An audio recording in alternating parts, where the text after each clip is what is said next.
Judul tema kita adalah Gereja Tiatira. Ini adalah bagian yang pertama. Kita baca, ini diambil dari Wahyu 2 ayat 18 sampai 29. Dan kepada malaikat jemaat di Tiatira tuliskanlah, inilah perkataan anak Allah yang matanya seperti nyala api dan yang kakinya menyala seperti tembaga dalam perapian. Aku tahu perbuatan-perbuatanmu, kasih dan imanmu, pelayananmu dan kesabaranmu, bahkan pekerjaan-pekerjaanmu yang terakhir melampaui yang pertama. Namun aku menegurmu karena kamu membiarkan perempuan Isabel itu yang mengaku sebagai seorang nabi mengajar dan menyesatkan pelayan-pelayanku supaya berzina dan makan makanan yang telah dipersembahkan kepada berhala. Aku telah memberinya waktu untuk bertobat, tetapi ia tidak mau bertobat dari zinanya. Lihatlah, aku akan melemparkan dia ke atas tempat tidur penderitaan, dan mereka yang berzina dengannya akan kulemparkan ke dalam kesusahan besar, kecuali mereka bertobat dari perbuatan-perbuatan perempuan itu. Dan aku akan membunuh anak-anaknya dengan kematian, dan semua jemaat akan mengetahui bahwa akulah yang menguji pikiran dan hati orang, dan aku akan memberikan kepadamu masing-masing menurut perbuatanmu. Namun kepada kamu yang lain di Tiatira yang tidak mengikuti ajaran ini, yang belum mengetahui rahasia-rahasia iblis, aku mengatakan aku tidak akan meletakkan beban lain ke atasmu. Ayat 25, akan tetapi berpeganglah terus pada apa yang telah kamu miliki sampai aku datang. Dan kepada orang yang menang dan melakukan pekerjaan-pekerjaanku sampai akhir, aku akan memberikan kuasa atas bangsa-bangsa, dan mereka akan memerintah bangsa-bangsa itu dengan tongkat besi, dihancurkan berkeping-keping seperti tembikar tukang periuk, karena aku juga telah menerima kuasa dari Bapakku. Dan aku akan memberikan kepadanya bintang timur. Ia yang memiliki telinga biarlah mendengar apa yang dikatakan Roh kepada jemaat-jemaat. Demikian firman Tuhan. Jadi gereja Tiatira adalah gereja yang keempat dari 7 gereja di Asia Kecil. Dan gereja ini berletak dari arah Pergamus, kalau saya lihat di peta di depan saudara, dari arah Pergamus itu berjarak 60 km, ya, 60 km ke arah timur. Maka kita akan ketemu dari Pergamus 60 km ke arah timur, kita akan ketemu kota Tiatira ini. Jadi gereja Tiatira adalah gereja yang paling kecil di antara 7 gereja. Yang lain gereja besar-besar, tapi gereja Tiatira itu bangunannya kecil. Maka karena bangunannya kecil pasti jemaatnya juga nggak banyak. Oke, kita akan lihat dari ayat yang kita baca, kita lihat poin pertama, deskripsi pribadi Yesus di hadapan gereja Tiatira. Kita sudah tahu bahwa Yesus ketika berhadapan dengan 7 gereja, dia membawa kepribadian yang berbeda-beda sesuai dengan keadaan gereja itu. Nah, kita akan lihat seperti apa pribadi Yesus di gereja Tiatira. Ayat 18 dikatakan bahwa inilah perkataan anak Allah. Jadi Yesus memperkenalkan dirinya sebagai anak Allah. Dan yang matanya seperti nyala api dan kakinya menyala seperti tembaga dalam perapian. Ayat 18 saudara bisa baca. Jadi Yesus memperkenalkan dirinya seperti anak Allah yang memiliki mata yang menyala seperti api dan kakinya menyala seperti tembaga perapian. Oke, poin A kecil, saudara, kita akan lihat Yesus matanya seperti nyala api. Oke, kita bisa menemukan catatan ini dari referensi yang lain di Wahyu 1:14. Kepala dan rambutnya putih seperti bulu domba, seputih salju, dan matanya seperti nyala api. Daniel 10 ayat 6, saudara bisa baca juga bahwa dikatakan bahwa matanya seperti obor api yang menyala. Oke, sekarang kita akan pelajari. Apa artinya matanya seperti nyala api? Saudara, kalau ada api, ya, misalnya tempat ini gelap, ya, di rumah saudara gelap, saudara nyalain api, hasilnya ada terang. Betul nggak? Semua tempat-tempatnya gelap, kalau kita nyalain api, dia akan terang. Jadi kalau tempat yang gelap kita nyalain obor banyak di mana-mana, tempat yang gelap itu langsung jadi terang semua. Maka artinya apa? Di hadapan terang, tidak ada gelap yang bisa bersembunyi. Semua kelihatan. Maka ini artinya apa? Bahwa tidak ada satupun hal yang kita bisa sembunyikan dari Yesus. Sehingga ini memperlihatkan bahwa Yesus memiliki ketajaman mata ilahi. Itu artinya. Bahwa Yesus memiliki kuasa untuk mengetahui segala sesuatu. Tidak ada satupun yang Yesus tidak bisa lihat. Tidak ada satupun yang Yesus tidak ketahui. Semua orang telanjang di depan mata Yesus. Baik perkataan kita, tindakan kita, isi hati kita, pikiran kita. Tuhan bisa tahu itu semua tanpa ada yang perlu kasih tahu. Amsal 15 ayat 3 katakan bahwa Tuhan ada di segala tempat. Tuhan ada di segala tempat. Ya, kalau saudara nanti pergi ke kamar, Tuhan ada di sana. Saudara nanti pulang, ya, pergi ke food court makan, Tuhan ada di sana, liatin saudara. Ya, saudara pergi kerja, Tuhan ada di sana. Saudara pergi ke pasar belanja, Tuhan juga lagi liatin saudara nawar mati-matiin sama abang-abang tukang pepaya. Ya, ya, Tuhan ada di sana, Tuhan lihat semua. Dan dikatakan mengawasi orang jahat dan orang baik. Artinya Tuhan lihat semua tindakan kita, apakah itu yang baik, kita baru nolongin orang susah, ataupun kita melakukan sesuatu yang jahat, Tuhan bisa lihat itu semua. Tidak ada yang luput dari tatapan mata Tuhan.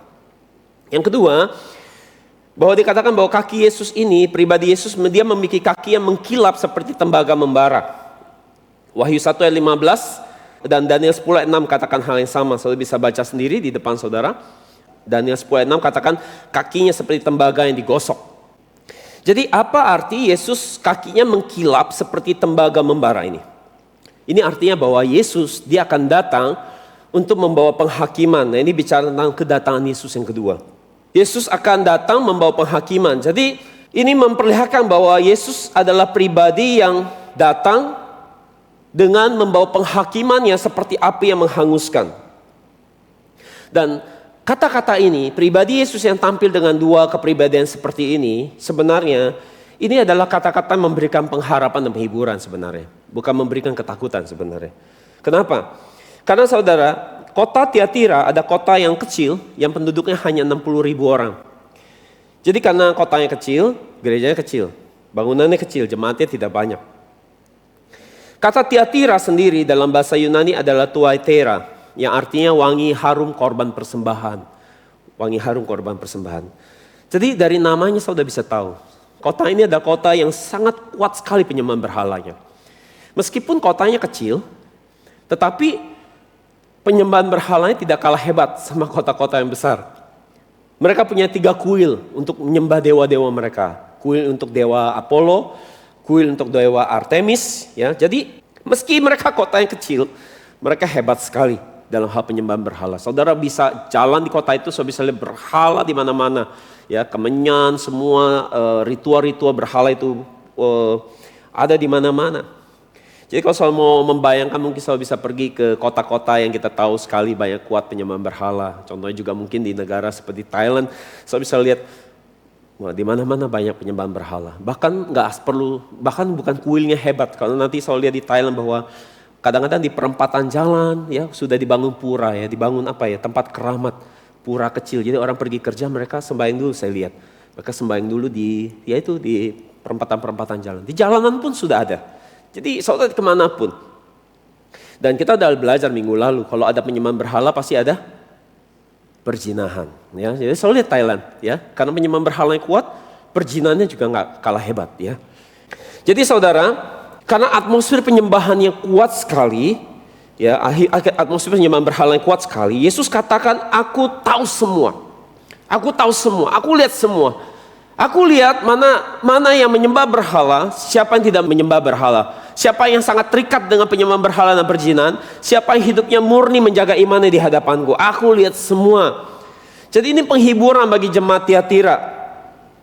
Dan Yesus katakan bahwa di hadapanku tidak ada yang tersembunyi. Aku tahu semua. Siapa jemaat yang benar-benar menyembah aku. Dan siapa jemaat yang sudah ikut dalam penyembahan berhala. Karena di dalam jemaat mulai kepecah dua.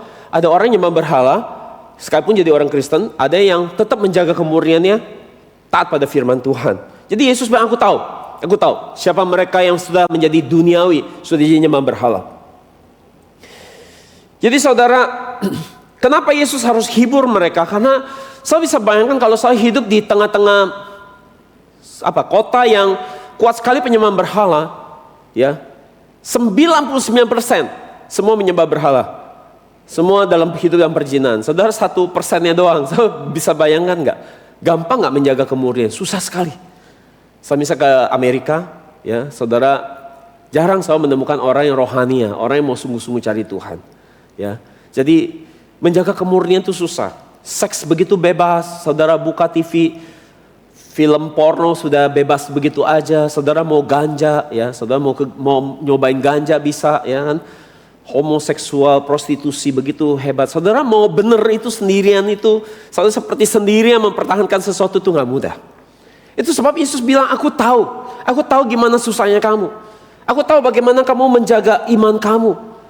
Aku tahu kamu udah sungguh-sungguh. Aku tahu itu. Sehingga itu memberikan penghiburan buat jemaat Tiatira yang sungguh-sungguh. Jadi saudara hari ini mungkin saudara merasa capek ikut Tuhan. Di kantor, di manapun saudara lihat di luar banyak orang yang tidak sungguh-sungguh. Tapi Tuhan bilang hari ini buat saudara, aku tahu. Aku tahu bagaimana engkau berusaha jaga hidupmu benar. Bagaimana engkau kerja dengan benar. Bagaimana engkau menjalani hidupmu takut akan Tuhan. Aku tahu semua itu.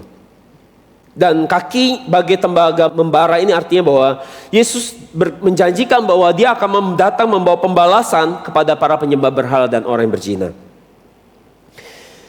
Jadi saudara, ini yang menjadi penghiburan buat kita. Jadi setiap kali kalau kita dengar itu sesuatu yang mungkin tegas, mungkin itu sepertinya Tuhan keras sekali, tapi itu sebenarnya bagi kita hidup benar. Tuhan sedang menjanjikan sesuatu bahwa aku tahu ini semua. Aku akan lakukan segala pembalasan ini. Bagi kita yang hidup benar, itu bukan lagi jadi penghakiman. Amin. Itu jadi pembelaan justru. Yang kedua, kita lihat pujian dari Yesus. Poin 2, pujian dari Yesus. Hal-hal yang Yesus tahu mengenai gereja Tiatira yang membuat Yesus puji mereka. Wahyu 2:19 terjemahan NASB saya baca. Aku tahu segala pekerjaanmu, kasihmu dan imanmu, pelayananmu dan ketekunanmu, dan bahwa segala pekerjaanmu yang terakhir lebih besar daripada yang pertama. Jadi yang pertama dikatakan bahwa ada 5 hal yang Yesus puji. Saudara lihat ada 5 hal. Apa aja? Pekerjaan, kasih, iman, pelayanan, dan ketekunan mereka. Itu Tuhan puji. Dan Yesus katakan bahwa aku tahu pekerjaanmu, aku lihat pekerjaanmu. Dan kata pekerjaan di sini dalam bahasa Yunani adalah ergon. Dan itu memakai grammarnya jamak. Jamak artinya lebih dari satu. Dan maka kita bisa tahu bahwa apa sebenarnya pekerjaan ini yang lebih dari satu pekerjaan, yaitu yang tadi. Itu iman, kasih, pelayanan, ketekunan. Karena itu memakai kata bentuk grammarnya apa? Singular, tunggal. Jadi artinya di dalam pekerjaan jemaat Tiatira memiliki pekerjaan yang mencakup 4 hal. Yaitu kasih, iman, pelayanan, ketekunan. Jadi Yesus mau katakan bahwa aku tahu pekerjaanmu, kasihmu, imanmu, pelayananmu, dan ketekunanmu untuk aku. Mazmur 139:3 dikatakan bahwa engkau menyelidiki ketika aku pergi dan ketika aku berbaring dan mengenal semua jalanku. Jadi Tuhan katakan bahwa dia tahu semua saudara, waktu saudara pergi kerja, saudara sikat gigi tadi pagi, saudara nanti pulang makan, saudara ke kantor, semua Tuhan tahu pekerjaan-pekerjaan itu. Ya kan kita banyak sekali pekerjaan yang kita lakukan ya. Tetapi pekerjaan yang Tuhan catat, yang Tuhan ingat dari seluruh pekerjaan-pekerjaan yang saudara lakukan, yang Tuhan ingat dan Tuhan anggap penting adalah bicara tentang apa?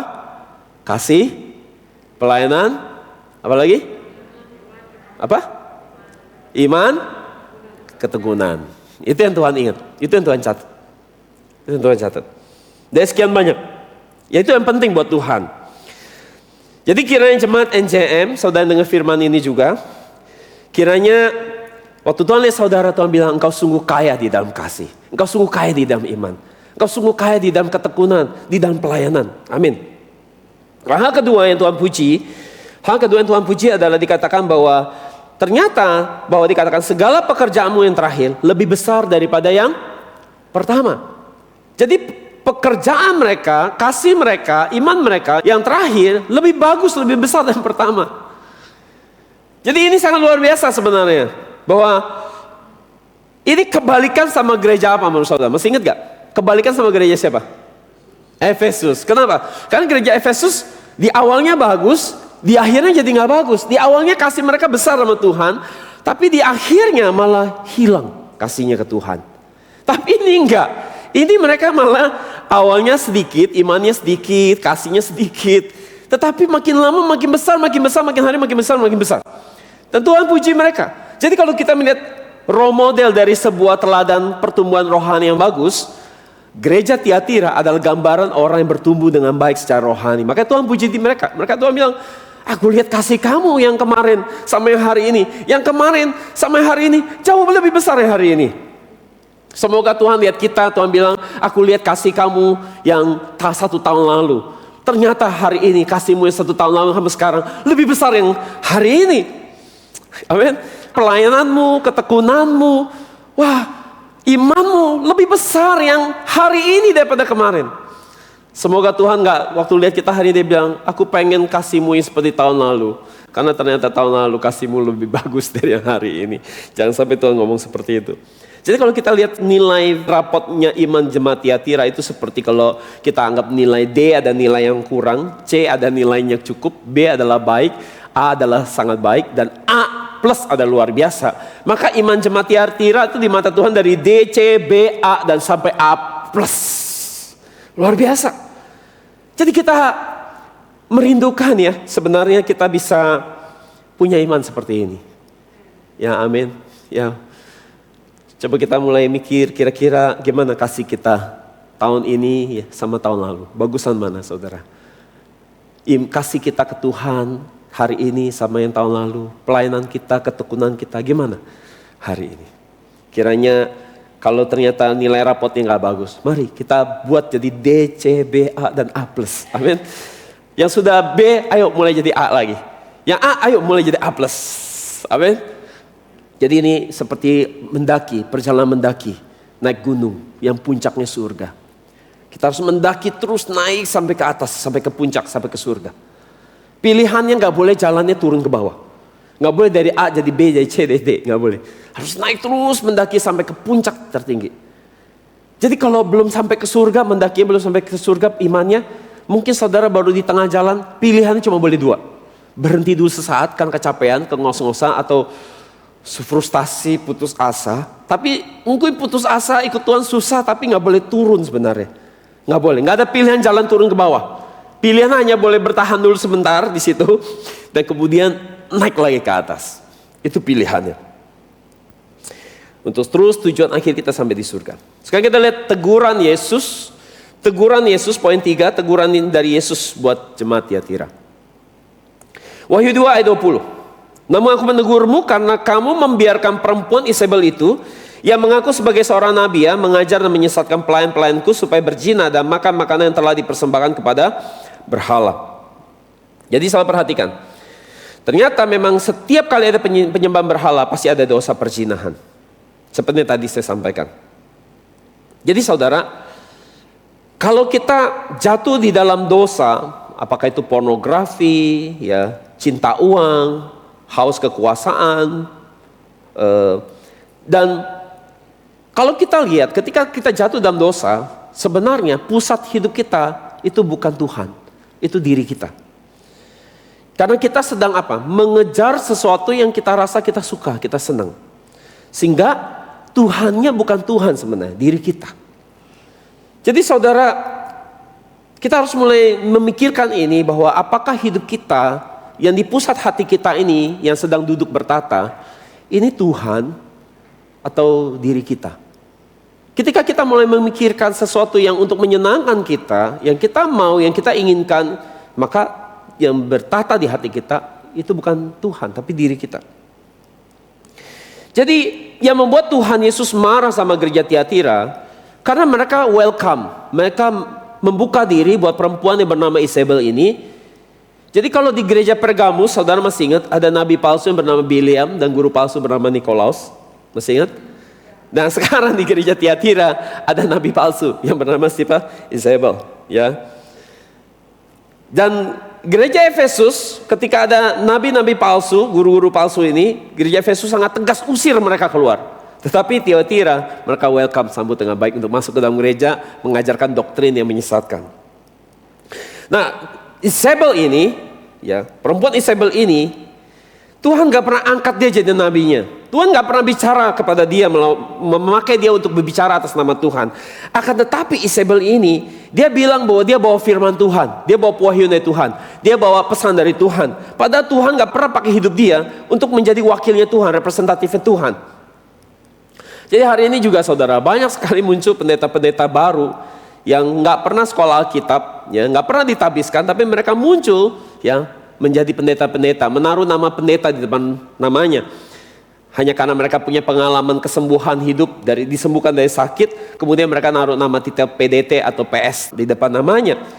Jadi saudara, tanpa mengalami sebuah proses bagaimana jadi seorang pendeta. Nah, ini pelayanan saya yang ke-28 tahun di dalam dunia gereja. Jadi saya jadi pendeta sudah 28 tahun. Ya. Jadi ada sebuah proses sebenarnya nggak harus dilewatin. Nah sekarang saudara kalau ingat Isabel ini, di Alkitab Perjanjian Lama ada orang yang namanya Isabel. Sama masih ingat? Siapa dia? Siapa dia? Dia adalah istri dari Raja Ahab. Raja Israel yang paling jahat di wilayah utara. Dan dia menikah dengan wanita kafir yang bernama Isabel. Dan Isabel ini lah yang membuat seluruh Israel berpaling daripada Tuhan Allah Yahweh, akhirnya menyembah berhala namanya Baal. Papanya si Isabel sendiri namanya adalah, saya masih ingat, Ed Baal. Ed Baal artinya apa? Bersama Baal. Dari namanya aja udah kelihatan ya. Dia mau bersama-sama bukan sama Tuhan, bersama-sama Baal. Baal ini bernama berhala.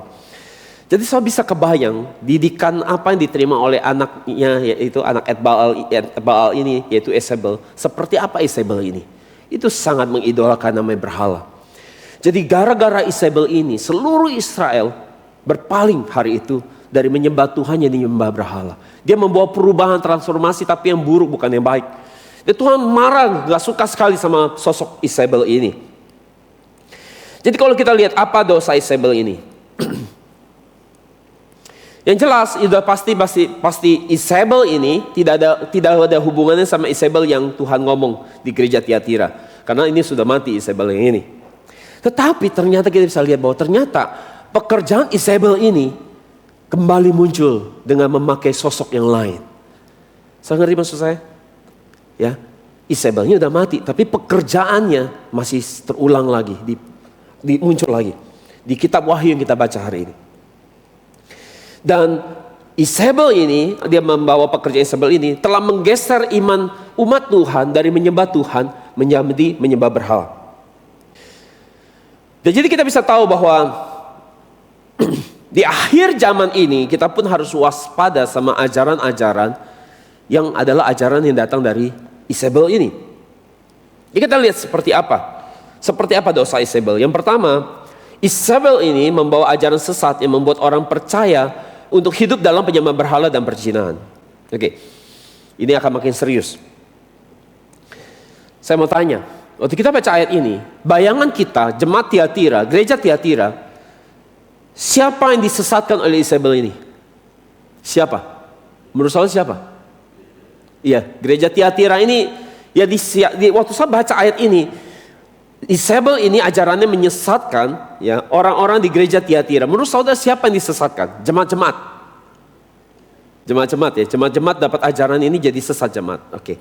Kita lihat baik-baik. Kita lihat Wahyu 2:20 ini kita baca. Saya kasih warna kuning. Dikatakan bahwa Isabel ini mengajar dan menyesatkan apa? Pelayanku. Kata dalam bahasa Yunani adalah doulos. Untuk apa? Supaya berzina dan makan makanan yang telah dipersembahkan kepada berhala.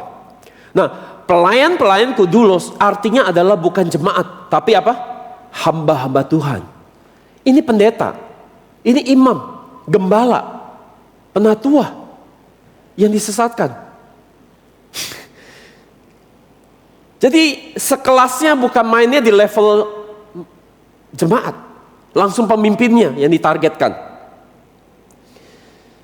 Jadi para pemimpin gereja ini, hamba-hamba Tuhan ini, mereka ikut terlibat berpartisipasi di dalam ajaran penyembahan berhala dan perzinahan. Jadi targetnya sangat strategis. Yang diincar pemimpinnya dulu. Kalau pemimpinnya sesat, maka jemaatnya gampang tinggal disesatkan. Ini sangat strategis. Strategi iblis ini. Yang ditarget pemimpin supaya jemaatnya jadi mudah untuk dipengaruhi. Jadi nggak level main jemaat ya, dia mainnya harus di level pemimpin dulu. Jadi Tuhan ingatkan kita gereja di akhir zaman hari ini bahwa ada banyak pemimpin-pemimpin gereja, mereka akan ikut ajaran Isabel ini dan terlibat dalam praktek penyembahan berhala dan perzinahan. Jadi gimana? Menurut saudara Isabel ini canggih nggak? Canggih ya, canggih banget. Lihai nggak dia? Lihai banget. Ya, yang diincar hamba-hamba Tuhan. Jadi ini bukan sekelas jemaat lagi, sekelas pastor pendeta.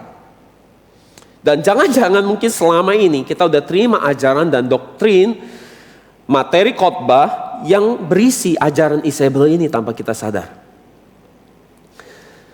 Jadi jelas di zaman sekarang itu pasti bukan patung. Terlalu ketahuan kalau itu patung, ya.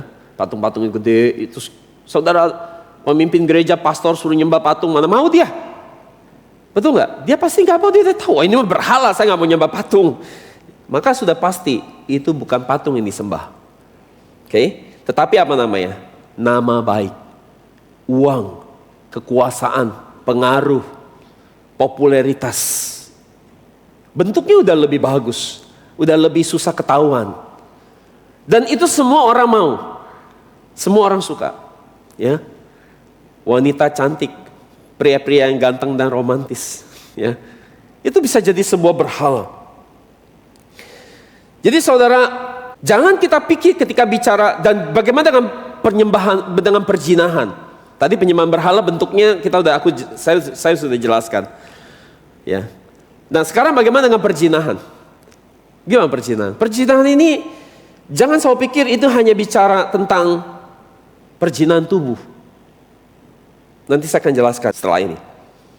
Jadi saudara, sebegitu meyakinkannya Isabel ini sampai seluruh dunia, sampai seluruh pemimpin gereja mengadopsi doktrin yang dia tawarkan tanpa sadar bahwa ini sebuah kebenaran. Kita semua nggak apa-apa kok. Ya kita semua mau hidup perlu uang. Tanpa uang kita nggak bisa hidup. Ya itu uang hal yang wajar, semua orang mau. Tapi itu bisa jadi sebuah berhala. Dan kalau kita nggak benar-benar meneliti Alkitab, kita nggak kenal baik Alkitab, kita nggak akan bisa bedain bahwa ini adalah berhala atau bukan ajarannya. Kita nggak bisa bedain. Karena kita nggak punya hukum-hukum di dalam diri kita untuk men-scan atau memeriksa ajaran ini. Jadi Alkitab katakan bahwa hasil ajaran atau pewahyuan sesat akan membuat orang hidup dalam perzinahan dan penyembahan berhala. Jadi setiap kali ada ajaran yang sesat, maka orang akan melakukan dua hal, perzinahan dan penyembahan berhala. Kalau saya lihat, coba kita lihat ya, Wahyu 2 ayat 20 dikatakan bahwa mengajar dan menyesatkan. Ini artinya apa? Hasil dari ajaran itu. Bahwa apa? Pelayan-pelayanku supaya berzina dan makan makanan yang telah dipersembahkan kepada berhala. Itu hasilnya, sesuai dengan tadi saya sampaikan. Alkitab yang kita baca ini mengatakan bahwa orang yang terima ajaran sesat pasti akan hidup dalam dua hal, perzinahan dan penyembahan berhala. Jadi saudara, setiap kali di zaman itu, di hari itu, di apa yang disampaikan oleh kitab ini di waktu itu, waktu mereka melakukan penyembahan berhala kepada dewa Apollo, dewa Artemis, di dalam ritual mereka akan melakukan seks bebas. Dan itulah perzinahan mereka lakukan. Nah, waktu mereka melakukan itu, mereka percaya ketika mereka melakukan seks bebas itu, mereka percaya bahwa dewa-dewa akan sangat senang. Sehingga doa mereka akan dijawab. Laut perzinahan dan penyembahan berhala yang mereka lakukan. Dan yang kedua, dosa Isabel adalah membuat orang percaya untuk makan makanan yang dipersembahkan untuk berhala. Tadi berhalanya saya sudah jelasin, bentuknya bukan lagi patung. Oke, sama masih ingat? Ya, tapi bisa bentuk yang lain. Sekarang makan makanan dipersembahkan untuk berhala. Apa yang dibayangkan saudara? Jeruk bali, kue-kue, kopi, teh, ya kan? Nah, apa? Apa yang dibayangkan saudara? Ya, jeruk, apel, gitu. Jadi saudara, kita harus tahu bahwa tadi yang makan ini pendeta-pendeta, gembala-gembala, ya kan? Hamba-hamba Tuhan. Kalau saudara ditawarkan sekarang di depan saudara ada makanan bekas dibawa ke sembayang, saudara suruh makan, saudara mau makan nggak? Nggak mau makan, saudara nggak mau, apalagi pemimpin-pemimpin gereja, ya kan? Hamba-hamba Tuhan mana mau makan, saudara aja nggak mau. Jadi ini pasti saudara kan tolak dengan keras. Jadi ini seperti apa makan makanan yang dipersembahkan buat berhala? Jadi untuk makan ini, para pemimpin gereja mereka harus dibuat mau datang dulu mendekat kepada altar meja persembahan itu, betul nggak? Dan kemudian baru mereka ambil, mereka makan. Jadi ini apa artinya? Ini ada sebuah kiasan bahwa artinya kalau mereka sampai makan, para hamba-hamba Tuhan ini makan, itu artinya bahwa mereka telah mengadopsi doktrin ideologi yang Isabel ajarkan. Sehingga akhirnya mereka mau makan, dalam arti mereka setuju untuk menerima ideologi yang ditawarkan Isabel ini. Bahwa perzinahan dan penyembahan berhala adalah sesuatu yang tidak salah. Saya mengerti maksudnya? Jadi pertama-tama mereka harus setuju dulu dengan konsep yang ditawarkan. Setelah setuju, baru tindakannya apa? Mereka ikut di dalam penyembahan berhala dan perzinahan. Jadi ini bukan sekedar ngambil makanan di altar persembayang, bukan. Tetapi ini bicara makan ideologi, makan doktrin, makan ajaran itu. Setuju dengan itu. Itu artinya sudah makan. Saya boleh lihat hari ini gereja-gereja, di mimbar gereja apa yang mereka ajarkan. Itu ada tentang bagaimana sukses, kaya, hidup berkelimpahan. Apa yang disembah? Uang, nama baik, kekuasaan. Kesaksian-kesaksian berisi tentang bagaimana bisnis yang berkembang, naik jabatan, punya nama yang hebat. Tidak lagi mengajarkan jemaat untuk kenal dengan baik isi Alkitab. Tetapi yang diajarkan bagaimana terima mujizat, sakit sembuh. Nggak salah. Tapi kekristenan bukan hanya itu. Kita percaya Tuhan bisa bikin mujizat, tapi yang utama bukan itu. Tetapi sekarang yang bukan utama menjadi yang paling utama. Akhirnya orang ke gereja sama seperti orang dunia ke kuil-kuil untuk minta jawaban doa. Padahal kekristenan itu adalah agama hubungan. Beda sama agama lain. Agama lain mereka beragama untuk mencari solusi hidup. Kekristenan itu bicara relasi, hubungan kita dengan Tuhan. Dan hanya lewat Alkitab kita kenal Tuhan. Tetapi gereja telah menggeser, mengajarkan jemaat untuk menjadi orang yang hari ini untuk apa? Mencari solusi datang ke gereja. Tuhan bisa kasih jawaban, ya betul, tapi bukan itu yang utama. Tetapi mereka telah mengubah yang tidak utama menjadi yang utama. Akhirnya jemaat diajarkan datang ke gereja untuk apa? Memuaskan diri, untuk mencarikan solusi hidup. Dan akhirnya sekarang berhala itu bukan patung lagi, tetapi berhala itu adalah diri sendiri. Gereja mengajarkan jemaat menjadi orang yang rakus dan serakah untuk terus minta-minta sama Tuhan. So dengar deh lagu rohani hari ini isinya. Nggak ada, sedikit sekali lagu yang berisi tentang memuliakan Tuhan. Khususnya lagu-lagu rohani Indonesia ya. Kalau lagu yang bule masih lumayan lah. Tapi lagu Indonesia saya lihat lagunya pertolongan, penghiburan, kekuatan. Fokusnya kemana? Diri sendiri. Tapi nggak belajar untuk apa? Nyenengin Tuhan. Padahal kalau saudara nyenengin Tuhan, saudara dapat kekuatan, penghiburan, pertolongan. Tapi karena fokusnya terus dibawa ke sini. 90% khotbah saya perhatikan berisi kesaksian. Bagaimana sakit sembuh, miskin kaya. Jemaat tidak diajarkan lagi untuk kenal dengan baik isi Alkitab. Sehingga jemaat-jemaat semua datang gereja, mereka jadi orang yang berpusatkan kepada dirinya.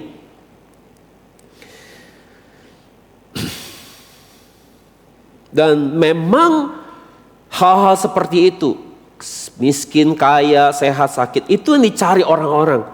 Itu sebabnya saudara, semua orang datang ke gereja untuk itu. Dan gereja seperti itu yang ramai minta ampun. Bahkan sampai ngantri, antriannya panjang sekali, lebih hebat dari antrian XX1. Dan itu adalah mengajak orang untuk menjadi memberhalakan hal dunia. Dan mereka katakan homoseksual bukan dosa. Itu hanya masalah medis. Jadi kita harus rangkul mereka. Mereka juga tidak mau jadi seperti ini. Jadi gereja mulai tidak bersikap tegas. Dan mulai memberkati pernikahan homoseksual. Dan akhirnya di dalam gereja terpecah menjadi dua. Ada yang pro LGBT, ada yang tidak pro LGBT. Seperti gereja Tiatira. Terpecah menjadi dua. Ada ikut berhala, ada yang tidak. Itu sebabnya semua ajaran yang kita terima di mimbar gereja, kita harus periksa memakai dasar Alkitab.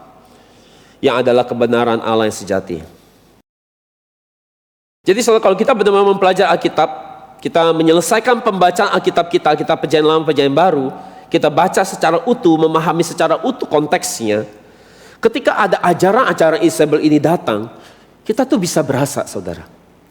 Ini kayak nggak beres, ini kayak nggak sesuai sama Alkitab, ini kayak nggak benar loh. Ya. Kayak sama lah saudara misalnya, saudara nggak pernah belajar 1 tambah 1, terus ada yang bilang 1 tambah 1 sama 4. Saudara setuju nggak? Setuju. Tapi kalau saudara udah belajar, udah tahu banyak, udah belajar Alkitab, udah tahu, ada yang bilang saudara udah belajar 1 tambah 1 sama 2. Ketika ada yang bilang 1 tambah 1 sama 4, saudara akan mati-matian berkata, no, enggak. Jelas itu 2, nggak mungkin 4. Nah seperti itu. Jadi mari saudara, baca Alkitab lagi, selesaikan membaca Alkitab saudara, supaya saudara bisa melihat secara utuh dunianya Tuhan, sehingga ketika ada ajaran Isabel ini datang, saudara bisa menolak. No. Jadi mereka katakan apa lagi? Mereka katakan bahwa Tuhan itu kasih. Tuhan tidak mungkin kejam. Itu sama seperti kita sayang anak kita. Tuhan juga begitu sama kita. Jadi dosa sedikit-sedikit Tuhan bisa ngerti. Ya. Jadi saudara coba pikirkan ini. Kalau Tuhan hanya kasih, umat Israel yang umat pilihan Tuhan, ya, Tuhan sendiri bisa buang. Bagaimana dengan kita yang hanya cangkokan? Kalau pohon zaitun yang sejati saja bisa Tuhan buang, apalagi kita yang cangkokan. Itu sebabnya saudara, kita harus mengerti bahwa Tuhan itu tidak bisa dipahami dengan cara seperti itu. Yang hanya menekankan kasih secara berlebihan, tanpa menekankan keadilan dan murka Tuhan. Kita harus seimbang. Dan kita lihat seperti apa akhir hidup Isabel dan pengikutnya. Siapa tadi pengikutnya? Hamba-hamba Tuhan yang ikut ideologi Isabel. Berakhir seperti apa mereka? Saya perhatikan, kalau saya pikir Tuhan gak kejam, ya, Tuhan ada yang bilang bahwa Tuhan Alkitab perjanjian lama sama Tuhan Alkitab perjanjian baru beda. Tuhan Alkitab perjanjian lama mah kejam. Alkitab perjanjian baru Tuhannya kasih, Yesusnya udah mati di kayu salib. Nah sekarang kita lihat ayat yang kita baca hari ini adalah ayat yang Tuhan Yesus sendiri berkata loh.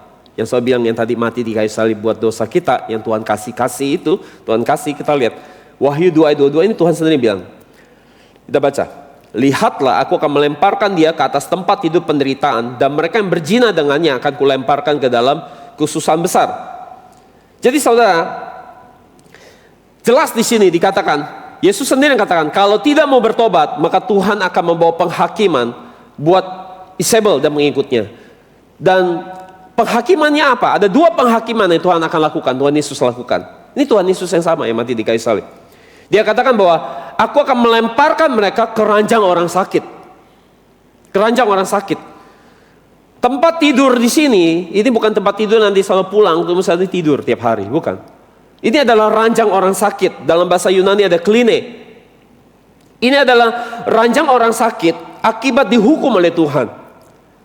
Jadi klinik adalah ranjang untuk orang sakit yang sangat parah. Sampai udah gak bisa bergerak. Mau makan, mau minum, mau pup, itu harus bantuan orang lain. Sampai segitunya. Jadi ini sakit yang parah sekali sampai butuh bantuan orang lain untuk melakukan semua aktivitas. Jadi Tuhan bikin dia sampai kena penyakit kritis yang mematikan. Sampai tidak bisa jalan-jalan ke sana kemari bikin dosa lagi. Dan akhirnya mati. Dan yang kedua penghakiman Tuhan lakukan adalah Tuhan akan melemparkan mereka kepada apa? Kesusahan besar. Kalau kita ingat, kalau saya baca di Kisah Rasul 7 ayat 11, kata kesusahan besar ini ada muncul di Kisah Rasul 7 ayat 11, dikatakan bahwa ada bencana kelaparan di seluruh Mesir dan menyebabkan apa? Penderitaan yang sangat besar. Di zaman Yusuf dunia mengalami bencana kelaparan dan ini disebut sebagai kesusahan yang besar-besar. Di akhir zaman juga ada bencana juga, kita udah tahu kesusahan besar. Jadi pengikut doktrin Isabel ini mereka akan dilemparkan ke dalam kesusahan besar ini. Artinya kalau mereka mengalami kesusahan besar, maka tidak ada satupun pengikut Isabel ini mereka akan hidup, mereka akan binasa. Mereka mau sekuat apapun, sepintar apapun, sekaya apapun hari itu, mereka tidak akan bisa menyelamatkan diri ketika mereka dilemparkan dalam kesusahan besar ini. Mereka mengalami 2 kematian, kematian jasmani dan kematian rohani. Dan kalau kita lihat ayat lanjutannya, Wahyu 2 ayat 23 dikatakan bahwa apa? Dan aku akan membunuh anak-anaknya dengan apa? Kematian. Ngeri sekali. Anak-anak di sini siapa? Pengikut Isabel. Pengikut Isabel, pengikut yang mengadopsi ada ajarannya, doktrinnya. Jadi saya lihat gini. Ini Alkitab perjanjian baru, kitab Wahyu. Gimana? Tuhannya kejam gak? Tega gak? Hah? Kasih-kasih aja Tuhan, gimana? Hah? Kejam? Tega? Tega ya, kejam. Dan ini bukan firman buat orang kafir. Jemaat Tiatira, gereja Tiatira, orang Kristen. Yang kata Yesusnya mati di kayu salib. Tapi Tuhannya ternyata bisa setega ini. Jadi kita gak bisa nekanan hanya Tuhan kasih. Tanpa melihat Tuhan itu juga adil. Dia bisa membawa penghakiman. Harus dua yang kita majukan. Dia kasih, dia juga adil. Jadi mengapa Tuhan sekejam itu? Tuhan yang mati di kayu salib ini, yang begitu mengasihi umat manusia tapi tega melakukan penghakiman sekejam ini. Mengapa? Saya bilang ya karena mereka jahat. Ya sudah pasti. Karena mereka jahat. Jawabannya di mana? Jawaban di ayat yang ke-21. Wahyu 2:21 kita baca. Aku telah memberinya waktu untuk apa? Bertobat, tetapi ia tidak mau bertobat dari zinanya. Jadi alasan utama mengapa Tuhan menjatuhkan hukuman yang begitu kejam, karena mereka sudah diberikan kesempatan, tetapi tetap tidak mau bertobat. Jadi bukan karena aku Tuhan tidak kasih kesempatan, aku udah kasih kesempatan banyak kali bahkan sampai tidak terhitung, tapi mereka tidak mau bertobat sehingga aku harus menjatuhkan penghakiman dan hukuman. Dalam grammar Yunaninya, di bagian ayat ini, bagian pertama menggunakan kata-kata past tense. Itu artinya Tuhan terus-menerus memberikan kesempatan untuk bertobat. Bukan hanya satu kali kesempatan, tapi banyak kali sampai tidak terhitung. Past tense. Tetapi mereka gak mau bertobat. Dan Tuhan katakan, kalau tidak mau bertobat, aku akan membinasakan kalian. Maka kalau kita lihat di bagian kedua dari ayat ini, grammar yang dipakai adalah grammar dalam bentuk apa? Present tense, yang artinya apa? Sampai detik ini pun, sampai hari ini pun, kalian tidak mau bertobat. Sehingga aku harus membawa penghakiman yang setega ini, sekejam ini. Memberikan penyakit kritis sampai mati. Saya tahu kita bisa mati kalau waktunya Tuhan. Tapi ini mati karena dihukum Tuhan. Mati karena menerima penghakiman Tuhan. So bisa bilang, ya semua orang juga mati. Ya, tapi ini matinya beda. Mati bukan karena waktu Tuhan, mati karena menerima penghakiman Tuhan. Begitu mengerikan mereka ikut ajaran Isabel ini dan terlibat dalam perzinahan dan penyembahan berhala. Oke, sampai di sini. Menurut saudara, apakah saudara pernah ikut ajaran Isabel dan ikut dalam dosa perzinahan ya? Jemaat NCM yang di YouTube. Apakah saudara pernah ikut ajaran Isabel dan ikut dalam dosa perzinahan? Pernah ikut? Dia menjawabnya itu pertanyaan tidak enak. Ya, pertanyaan yang membingungkan untuk dijawab. Rasanya tidak mau dijawab. Pernah nggak? Gimana? Pernah. Mungkin orang-orang kalau nggak mikir panjang mereka bilang, enggak, ini perzinahan, saya nggak pernah main pelacur. Saya setia sama istri saya, sama suami saya. Bagaimana saya perzina? Saya nggak pernah. Ini janji saya tadi ya. Tentang bahwa ada dua perzinahan tubuh, ya berzina seperti yang saudara tahu, dan perzinahan namanya perzinahan rohani. Perzinahan rohani. Ya perzinahan tubuh dan perzinahan rohani. Gimana ayatnya? Yakobus 4 ayat 4 kita baca. Hai kamu para siapa? Pezina. Enak sekali nih baca ini ya. Memalukan sekali rasanya. Hai kamu para pezina. Dan apa ciri-ciri pezina? Kita lihat. Tidak tahukah kamu bahwa apa? Persahabatan dengan dunia berarti apa? Permusuhan dengan Allah. Karena itu, siapapun yang bersahabat dengan dunia menjadikan dirinya siapa? Musuh Allah. Jadi apa dosa perzinahan? Bersahabat dengan dunia.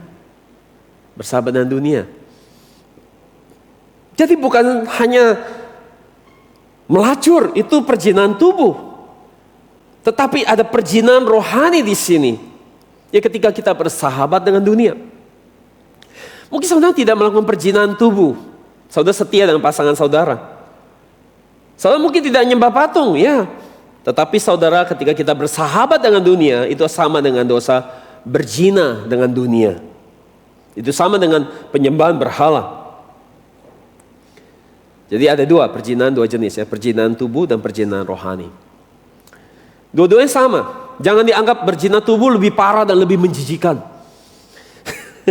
Di mata Tuhan sama aja. Justru perzinahan rohani lebih bahaya. Karena lagi berzina pun tidak sadar. Tetap merasa diri bagus, tetap merasa diri rohani. Itu lebih serem saudara. Ya saudara bisa ke gereja dengan ringan, angkat tangan kudus. Haleluya, puji Tuhan, Kau baik Tuhan, aku sungguh anak yang berkenan. Padahal saudara kita lagi berzina secara rohani. Itu seperti penyakit kusta. Ya, sakit tapi nggak berasa, tiba-tiba hidung copot, tangan copot. Kita kena tapi kita nggak berasa. Kalau begini ukurannya, gimana saudara? Ketika kita mencintai dunia, uang, kekuasaan, pengakuan manusia, pujian orang, popularitas, melebihi mencintai Tuhan, lebih mencintai firman Tuhan, lebih dari mencintai firman Tuhan, artinya kita sudah berzina dengan dunia. Gimana? Banyak gak orang hari ini kena pasal ini? Aduh, sungguh menakutkan ya. Sungguh memprihatinkan. Sedih sekali. Kita banyak meluangkan waktu memikirkan gimana bikin bisnis, bikin uang lebih banyak lagi daripada memikirkan isi Alkitab. Artinya kita lebih mencintai dunia, bersahabat dengan dunia daripada bersahabat dengan Tuhan. Dan artinya kita semua udah ikut doktrin Isabel ini loh.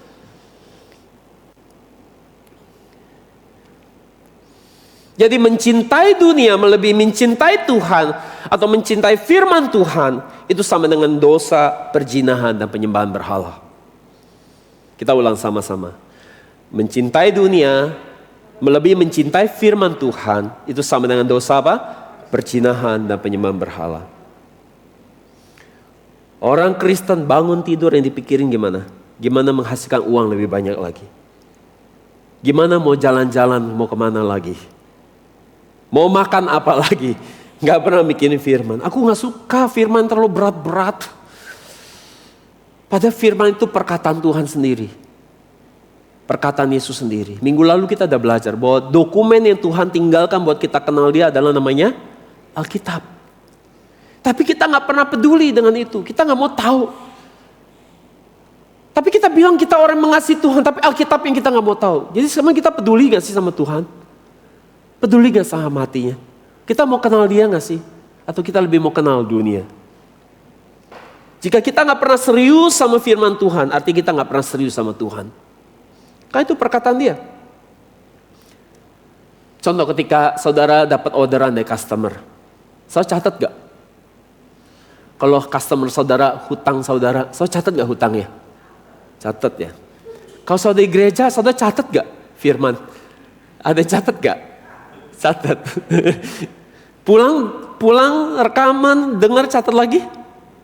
Baca lagi. Puji Tuhan, jemaat NJM tidak sia-sia menabur di tempat ini.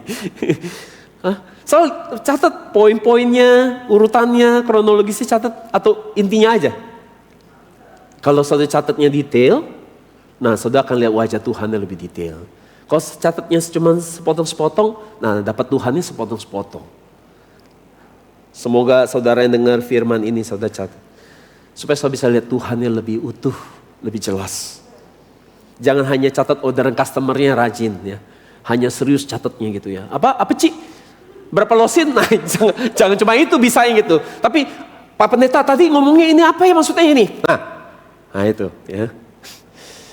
Kamu ada utang saya 100 juta loh belum bayar loh Bu, Pak gitu. Nah itu dicatat. Coba kalau firman harus catat juga. Jadi kebanyakan orang sama firman Tuhan, yaitu perkataan Tuhan, hanya segitu doang. Gak pernah sungguh-sungguh mencintai, pengen tahu lebih banyak. Jadi ajaran Isabel ini adalah ngajak kita untuk bersahabat sama dunia. Melebihi bersahabat sama Alkitab, sama firman Tuhan. Kesimpulan. Tuhan akan membalas setiap orang sesuai dengan perbuatannya. Sesuai dengan Wahyu 2:23, kita baca lanjutannya. Aku akan memberikan kepadamu masing-masing menurut perbuatanmu. Ya, tadi kita udah uraikan kan ayat 23 ya. Ini lanjutannya. Aku akan memberikan kepadamu masing-masing menurut perbuatanmu. Jadi Tuhan akan balas setiap orang sesuai dengan pekerjaannya, perbuatannya. Ibrani 11 ayat 6 katakan bahwa Dia adalah pemberi upah kepada mereka yang sungguh-sungguh mencari Dia. Jadi Tuhan akan hanya kasih upah ke siapa? Yang sungguh-sungguh. Yang setengah sungguh-sungguh, belum ya. Lagi mungkin dalam perjalanan. Tapi kalau yang udah sungguh-sungguh, langsung nyampe di tangan upahnya. Jadi saudara, hari ini kita lihat bahwa balasan yang Tuhan berikan ada dua hal dari pembelajaran kita hari ini. Bahwa di tangan Tuhan ada dua. Itu apa? Penghakiman dan upah untuk orang baik. Penghakiman untuk orang jahat, upah untuk orang baik. Jadi meski kita orang Kristen, setiap minggu ke gereja, ikut pelayanan, tetapi kita hidup bersahabat dengan dunia, menyembah berhala uang dan kesenangan dunia, lebih mencintai kesenangan sendiri, lebih mencintai firman Tuhan, maka di tangan Tuhan hari ini yang diberikan adalah penghakiman yang kejam. Sesuai yang kita baca tadi. Tetapi di Ibrani 11 ayat 6, untungnya tidak selesai begitu saja. Bahwa Tuhan juga katakan bahwa Tuhan akan memberikan opsi kedua, bahwa Tuhan akan memberikan upah bagi orang yang sungguh-sungguh mengasihi Tuhan, sungguh-sungguh mencintai firman Tuhan, melebihi uang tentunya, melebihi kesenangan dunia tentunya. Tuhan akan memberikan upah. Mungkin saudara berkata gini, bukankah Tuhan kasih? Kalau Tuhan kasih kan harusnya Tuhan nyelamatin semua orang. Kan Tuhan itu kasih, bukannya mati buat umat manusia, harus diselamatin semua orang. Saudara, Tuhan kasih. Tapi saudara, saya mau tanya, saudara mau nggak? Saudara sekarang sungguh-sungguh, ya, catat-catat Alkitab, ayat Alkitab, belajar benar-benar sungguh-sungguh. Tapi perlakuan Tuhan sama seperti orang yang tidak sungguh-sungguh. Semua sama-sama masuk ke surga. Mau nggak? Kalau Tuhan kasih, semua orang masukin ke surga. Kalau Tuhan masukin semua orang ke surga, kita nggak bisa mengerti tentang Tuhan adil. Kita nggak mengerti keadilan Tuhan. Jadi Tuhan orang baik, Tuhan masukin ke surga. Itu Tuhan apa? Tuhan apa namanya? Tuhan kasih. Orang jahat yang gak pernah peduli dengan firman Tuhan, Tuhan masukin ke neraka, itu namanya Tuhan adil. Dia kasih, dia adil. Jadi hari ini saudara, mungkin di dalam kehidupan iman saudara, saudara berjuang untuk hidup kudus, taat firman. Gak gampang, saya tahu. Ada banyak penderitaan ikut Tuhan Yesus, ikut taat firman. Kita sangkal diri, ya, pikul firman salib. Tidak mudah. Saudara sudah menginjil, ya, 5 kali menginjil, 20 kali ditolak. Oh enggak ya, saking banyak kan ditolak daripada diterima ya. Saya menginjil firman yang murni ke teman-teman, firman yang murni seperti ini, gak ada yang mau dengar. Ya, jadi banyak yang nolak daripada nerima. Belum nginjil aja udah ditolak artinya. Nginjil 5 kali, tolak 20 kali. Mungkin saudara mau menyerah. Ya.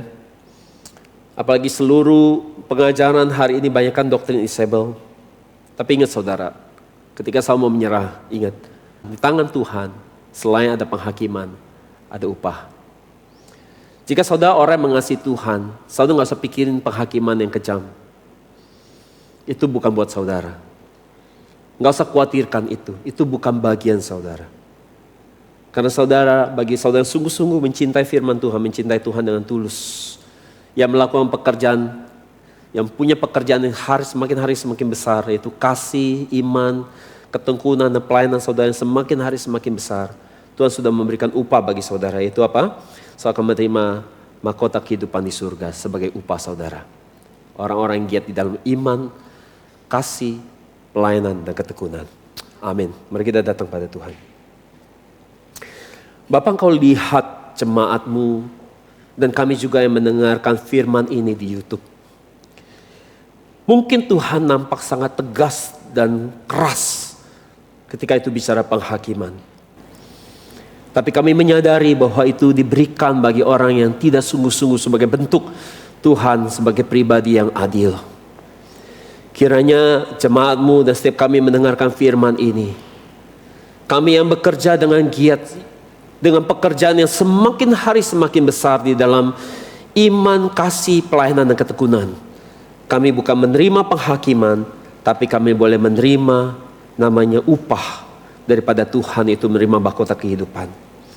Bapak, tolong jemaat-Mu di dalam setiap pergumulan mereka, bahwa untuk Tuhan menunjukkan kemurahan-Mu di dalam setiap pergumulan mereka, di dalam keluarga, studi mereka, pekerjaan dan bisnis mereka. Kiranya Tuhan Engkau lakukan pekerjaan yang ajaib untuk menolong jemaatmu yang sedang mengalami kesulitan dan pergumulan dalam hidup mereka. Buat pribadimu semakin hari semakin nyata lewat firman Tuhan dan lewat setiap pergumulan ada, mereka semakin mengerti hatinya Tuhan. Tolong jemaatmu juga untuk menjadi orang yang mengerti pikiran Tuhan, hati Tuhan lewat pembelajaran Alkitab. Dan tolong kami lewat pertolongan Roh Kudus, kami menjadi orang yang semakin hari iman kami punya iman yang terus mendaki naik ke atas. Semakin hari semakin besar kasih kami, iman kami, pelayanan kami dan ketekunan kami di dalam perjalanan rohani ini, sehingga kami boleh terus berjalan mendaki sampai ke surga. Berkati jemaatmu, berkati setiap kami mendengar firman hari ini. Kiranya kemurahan dan kasih karunia Allah yang begitu besar membanjiri dalam hidup kami. Terima kasih Bapak, kami ucap syukur dengan meninggikan nama Yesus yang kami kasihi. Sama-sama katakan amin, haleluya, beri kemuliaan buat Tuhan.